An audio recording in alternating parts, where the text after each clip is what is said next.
Sebelum menonton, jangan lupa like, subscribe, dan tekan tombol lonceng. Selamat menyaksikan. Presiden Joko Widodo memimpin upacara peringatan Hari Lahir Pancasila tahun 2024 yang dipusatkan di Blok Rokan. Upacara yang dihadiri ribuan peserta ini dilaksanakan di lapangan Garuda Pertamina Hulu Rokan di Dumai. Seperti diketahui, Badan Pembinaan Ideologi Pancasila atau BPIP menunjuk Blok Rokan sebagai lokasi acara puncak peringatan Hari Lahir Pancasila 2024 karena merupakan simbol ketahanan energi negeri. Hal tersebut diharapkan dapat meningkatkan semangat nasionalisme, kebanggaan dan persatuan bangsa. Presiden Jokowi dalam sambutannya mengatakan, kita harus aktif mengambil alih kembali aset-aset strategis bangsa. Kita kelola dan manfaatkan sebesar-besarnya untuk kesejahteraan rakyat. Salah satunya adalah Blok Rokan di Riau, tempat yang digunakan untuk upacara peringatan Hari Lahir Pancasila. Menurut Jokowi, kehadiran Pancasila diharapkan menjadi pembebas dari ketergantungan kita pada pihak asing. Jokowi menegaskan bahwa pengambil alihan Freeport dan Blok Rokan hanyalah sedikit contoh semangat dari seluruh upaya kita untuk kedaulatan politik dan kemandirian ekonomi untuk mengamalkan Pancasila dalam kehidupan nyata, membangun ekonomi yang berpihak kepada kepentingan nasional, berdiri di atas kekuatan kita sendiri. Kita patut bersyukur bahwa negara kita Indonesia tetap kokoh, terus stabil, terus bersatu padu, terus tumbuh ekonominya di tengah gempuran dunia yang penuh dengan ketidakpastian, di tengah dunia yang dilanda berbagai krisis, dalam geopolitik yang penuh ketegangan dan rivalitas. Kita harus selalu optimis karena kita punya Pancasila yang memandu arah bangsa, karena kita punya modal sosial dan modal budaya yang kokoh, karena kita punya sumber daya manusia dan kita punya sumber daya alam yang melimpah. Oleh karena itu, kita harus terus perkokoh kemandirian bangsa dan berdikari dalam ekonomi.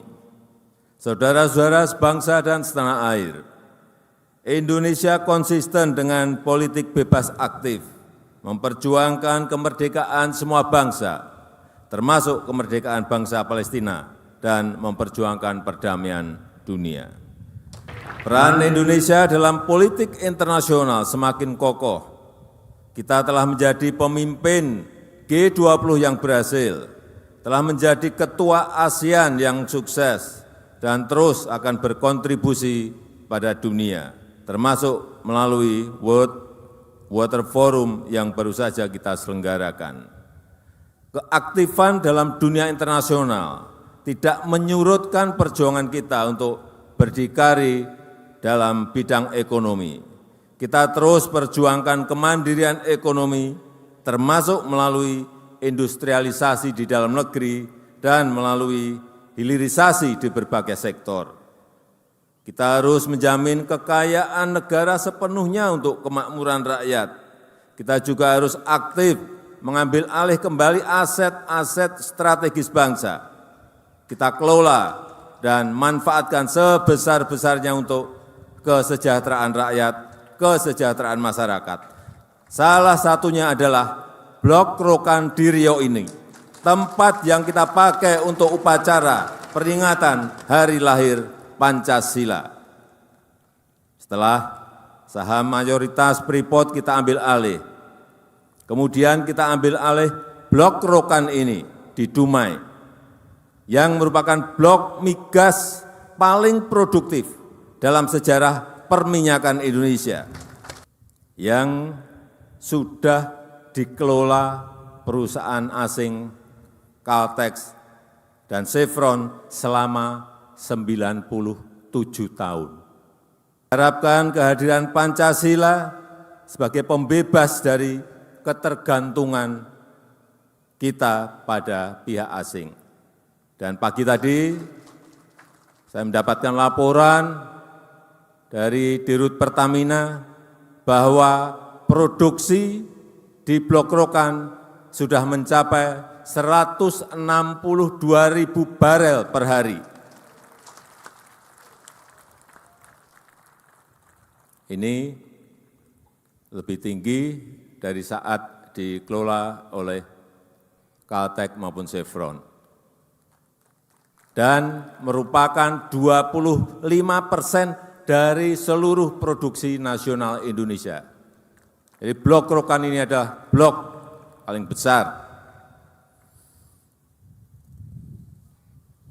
Freeport dan Blok Rokan hanyalah sedikit contoh dari semangat dan upaya kita untuk kedaulatan politik dan kemandirian ekonomi, untuk mengamalkan Pancasila dalam kehidupan nyata, membangun ekonomi yang berpihak pada kepentingan nasional, berdiri di atas kekuatan kita sendiri. Saudara-saudara sebangsa dan setanah air, selain itu kita juga ikut terus berupaya dalam gerakan dunia menuju ekonomi hijau. Pilihan ini tentu bukan karena kita ingin ikut-ikutan, tapi karena kita mempunyai kekuatan besar, karena kita punya daya saing tinggi dalam ekonomi hijau.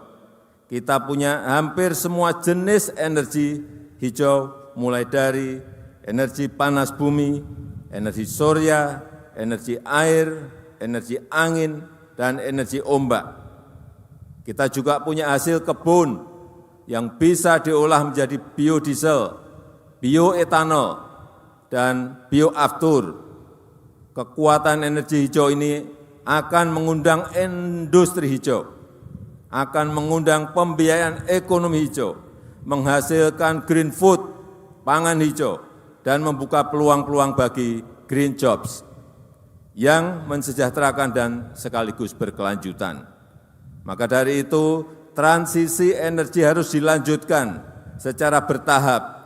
Kita harus mempercepat transisi energi menuju energi hijau. Pertamina dan PLN harus terus mengembangkan energi hijau yang meningkatkan nilai tambah di dalam negeri, yang mensejahterakan masyarakat, mensejahterakan rakyat bawah, yang sejalan dengan nilai-nilai Pancasila. Saudara-saudara sebangsa dan setanah air, di tengah perkembangan zaman ini, nilai-nilai Pancasila harus diaktualisasikan dan diwariskan dalam perilaku nyata, dalam kebijakan-kebijakan nyata, yang jelas hasilnya, yang nyata dirasakan manfaatnya oleh rakyat. Kini, demografi Indonesia didominasi oleh generasi Y, generasi milenial, generasi Z, Gen Z, dan generasi Alpha. Oleh karena itu, cara kita mensosialisasikan Pancasila juga harus dengan cara-cara mereka, dengan praktek-praktek teladan yang nyata, dan menggunakan serta mengembangkan budaya Indonesia. Saya mengajak seluruh rakyat Indonesia untuk terus memegang teguh nilai-nilai Pancasila, menunjukkannya dalam ucapan, perilaku, dan kebijakan yang berpihak nyata kepada seluruh rakyat Indonesia dan menjadikan Indonesia berwibawa di mata dunia. Adapun seluruh peserta upacara kali ini hadir dengan mengenakan pakaian adat. Para Menteri Kabinet Indonesia Maju yang hadir dalam upacara di lapangan Garuda Pertamina antara lain Menko Polhukam Hadi Cahyanto, Menteri Perhubungan Budi Karya Sumadi, Menteri Dalam Negeri Tito Karnavian, dan Menteri Luar Negeri Retno Marsudi.